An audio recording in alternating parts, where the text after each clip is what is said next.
early 1800s was a time of great change in the Northeast. This is a period in which we're going to start to see a major divergence between the economies of the North, which is going to become focused on trade and on manufacturing, and the economy of the South, which is going to become more agrarian and more dependent on cash crop farming, plantation agriculture.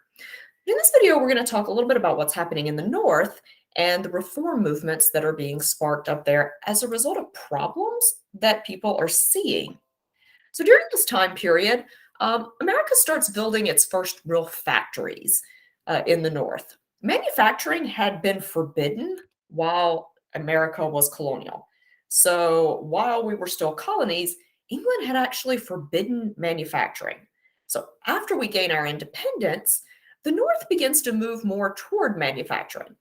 The North has always been dependent on trade with Europe, and when that trade becomes more problematic and expensive once we're free of the British Empire, they're going to turn their interest towards building factories. Early factories are really going to focus around textile production, the production of fabrics, but we are going to soon see other types of factories develop. As these factories develop, there become a need for workers. So people are attracted from farms to come and work in these factories. Factory owners need ways to get raw materials to their factories, but they also need ways to get their raw materials out. So we're certainly going to start to see northern states improving their roads, building canals, building railroads to move goods more efficiently. We're also going to see cities beginning to grow up around these factories, places for factory workers to live. All in all, the economy booms in New England. But there's also problems as a result of this. There are issues that occur when you're living in an industrializing society, one that's not fully industrialized. One of the first problems that confronts the North is something we call the de-skilling of labor. Factory work, factories themselves actually kill a number of traditional trades. I mean, if you imagine if you were a shoemaker and you can make like 20 shoes a day, but a factory suddenly opens down the street from you that can produce hundreds of shoes a day, you can't compete with that because they will be able to sell their shoes for less than you can. And so eventually you close up shop. And if you close up shop during this period, traditional trades involved a master teaching the next generation how to do this trade. And so if you decide to close up shop, that means you're not training anyone to take your place, which means the young people who would have sought work and to learn from you now have to go somewhere else to learn. And they're likely going to end up in a factory. So instead of learning a trade, they're going to learn how to push a button or pull a lever. There's no particular skills involved in factory work, even at this early time period. Pretty much anyone can do it, and that's one of the reasons factories will become heavily reliant on child labor in many respects. So even children can do this. So what starts to happen is that people who would have eventually had a trade and would have been able to support themselves suddenly find themselves in factory work with no actual skills to get out. They've learned no skills, so there is no other work that they can pursue except more factory work. So we basically create a whole class of people who are stuck working at low-wage factory jobs and have no skills to get out of those jobs. This is a problem that will continue in America for many generations as we enter the second industrial revolution in the Gilded Age.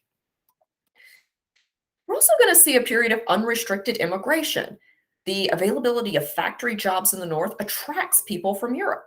So we have large numbers of Germans coming in during this period. But we have even larger numbers of Irish people coming into the Northeast. Part of this is because there is a famine in Ireland. The blight of the potato crop has led to widespread starvation. And many Irish people come to America hoping for factory jobs. Problem becomes is that there are more Irish people coming than there are actually jobs available. This is also going to lead to problems of overcrowding. In the North, we have rural people moving to the cities to seek factory jobs that they think will pay better than their farming jobs. We have all of these immigrants coming in, and very quickly, America's cities like New York, Boston become vastly overcrowded. There's not enough housing. People are living on the street. The housing that's being built is substandard.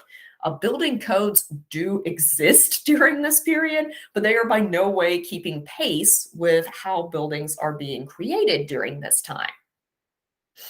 And where you have overcrowding, you're going to get three more problems. The spread of disease. America's cities become disease ridden places where mass epidemics, things like cholera, sweep through, killing thousands of people on the regular. We also have high rates of poverty in these areas, people who are incredibly poor. Where you have disease and poverty, you get desperation, which eventually leads to crime. So crime rates become extremely high during this period. And people living in these areas realize they've got problems. It's not like Northerners are blind to the fact that industrialization has caused problems. They see problems around them. Initially, they're not particularly sure how to deal with these problems, though. The beginning of the 1820s, there is a religious movement that sweeps through America. It sweeps through both the North and the South, but it's going to have a profound effect on the North. We call this the Second Great Awakening. The First Great Awakening occurred back during the colonial era in the 1730s and 40s, and was basically when Protestant Christians living in colonial America all sort of decided they did not like their religious experience. And they wanted a religious experience that was more personal, a more personal relationship with God, if you will. The Second Great Awakening sort of plays on those themes. It's a series of religious revivals that break out among Protestant Christians. So this does not affect Catholics. It does Catholics, where suddenly Protestant Christians sort of change their relationship with the world around them. They begin to posit an idea that God loves and cares for everyone, which is not a foreign idea in Christianity, but that if God loves and cares for everyone, then these problems in society that are affecting people negatively have to be fixed. And Christians should try to fix those problems. They should do God's work on earth by trying to fix the problems that they see in society around them. Now, primarily, they're going to try to use Christian theology to fix these problems, um, but it doesn't negate the fact that some of these reform movements are very important and very successful, even if they do have a Christian moral underpinning to them, or that these people are trying to use Christianity to fix the problem that they see in society around them. Um, at this point, there are numerous reform movements that strike up. Many of them are listed in your gigantic review guide. You do not have to memorize all of them. That would be a really big job. Maybe know a couple of them to mention in passing if you get some sort of essay question on this. There are three really important movements that come out of this period that you do need to come to know about. Two of them because they come back again in the progressive era. So there's that, like you're looking for that complexity point. You can tie two different eras together. Knowing two of these will help you with that. And the other one you need to know just because it has a major role in starting the American Civil War. So there are a wide range of reform going on at this time. We see the introduction of education reform. Things like the opening of public schools begin during this time period, with Dorothea Dix reforming the way that mentally ill people are being treated in society. But the big ones you really need to know, one of them is the Temperance Society, so the temperance movement. This movement set about arguing that the root of all problems in America was actually the consumption of alcohol. People drinking too much is the cause of all the problems. So, somebody who's a member of the temperance movement would argue that all of the crime that we see, all of the poverty that we're seeing, it's not the fault of factory owners not paying their laborers enough. It's the fact that these laborers waste their money on alcohol. They're drunks. And so the temperance movement aims at getting alcohol banned in the United States as a moral evil. And they have all sorts of weird arguments about things that alcohol causes. At one point, they argued that it caused epilepsy, that it caused cholera. Ironically, it could actually keep you from getting cholera because you get cholera from contaminated water, not alcohol. They also went as far as to argue that it caused spontaneous human combustion, which isn't actually a real thing. Like they believed you could just drink so much that one day you just explode, and that would be the end of you. There is support for this movement in the time. Many factory owners see temperance as a positive movement because sober workers are productive workers and they're not falling into your machines and getting ground up and just making a mess, and shutting down production for a whole day while you clean bits out of the machines. Although the temperance movement during this period campaigns for a prohibition law, they're not successful during this time period. They will be successful, though, during the later progressive era. They get passage of the 18th Amendment. So, this is one of those movements that where you can tie two different eras together if you're looking to get some sort of complexity point. So, if you're asked in a long essay, or if you have a DBQ that's dealing with this reform period, you can start talking about the temperance movement and then you can connect it and say it wasn't very successful in this early period of reform, but later it is successful for these reasons. And if you can't remember what those reasons are when we get to the videos about the progressive era, we'll discuss why it was more successful in that later date and what passage of the 18th Amendment does. You can even go further and say in the 18th Amendment didn't fix any of the problems. Turns out alcohol was, in fact, not the problem. This is definitely one of the more important movements if you're looking for one to really focus in on, just because it comes up a couple of times in American history. It's not isolated to this time period. Another major movement that is going to come out of this period of reform is the abolitionist movement, a movement aimed at abolishing slavery in America. This is going to be a primarily Northern movement. I won't say that there aren't Southern abolitionists. They just have very different goals for abolition.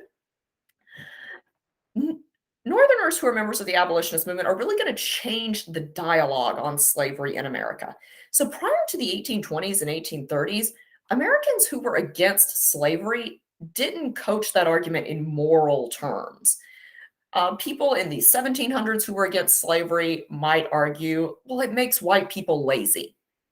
White people are becoming lazy because they can depend on these other people to do everything for them. Later, after the revolution, people who were against slavery would make the argument, well, we said that we believe all men are created equal. And so it's a little hypocritical for us to be holding slaves when we've advanced the argument that all men are equal. So early on, anti-abolition it has bad effects on white people, and it's incompatible with our ideas and the things that we've said about liberty. The dialogue begins to change during this period because abolitionists in the 1800s begin to argue that owning slavery is a moral problem. It's a sin. So Northern abolitionists would argue that the owning of human beings is actually a sin. So they argue that Black people are also made in God's image. They are humans with souls. And if you are owning a human with a soul and you're treating them poorly, that is a sin, and you'll be punished for it. Northerners become obsessed with the idea that God is going to visit some sort of terrible punishment on the North and the South because of the sin of slaveholding. And so the abolitionist movement is really going to work around the idea that slavery has to be banned because if we don't ban it, something really terrible is going to happen to us. It's a national sin and it's on everyone's consciousness. Now, this one is actually successful, though we'll talk more about the fact that it's largely successful because there's a massive conflict that comes out of this. But the abolitionist movement is another extremely important movement.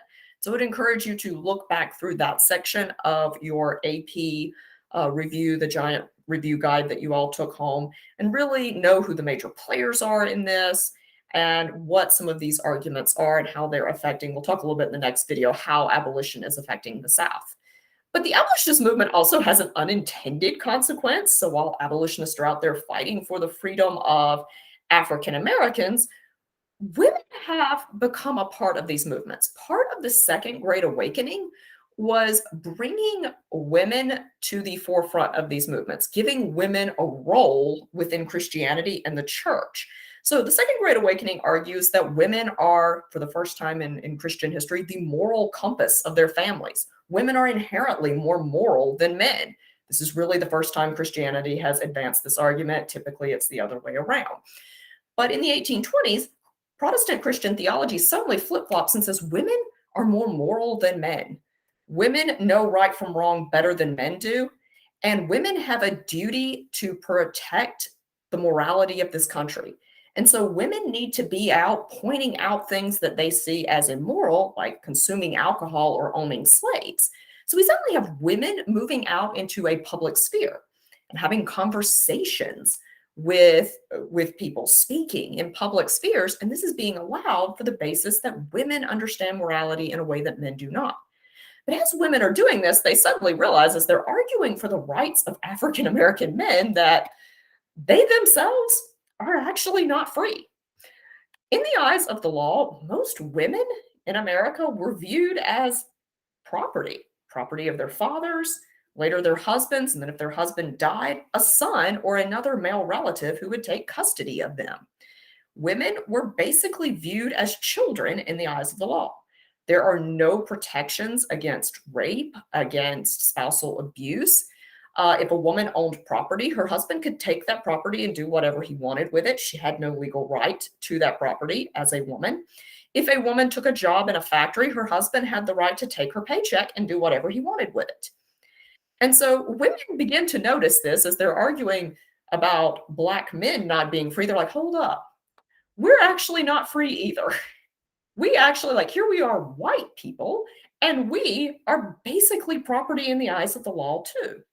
So the abolitionist movement is actually going to give us the beginnings of a women's movement. Now, this particular movement among women is not quite as radical as later movements. This early movement is really asking for things that we would consider give me's today. They're asking for things like protection for their property, the ability of a woman to manage her own property and her own assets. They're asking for states to criminalize domestic abuse. Like maybe being able to beat your wife to death should not be legal. They also ask for the criminalization of rape.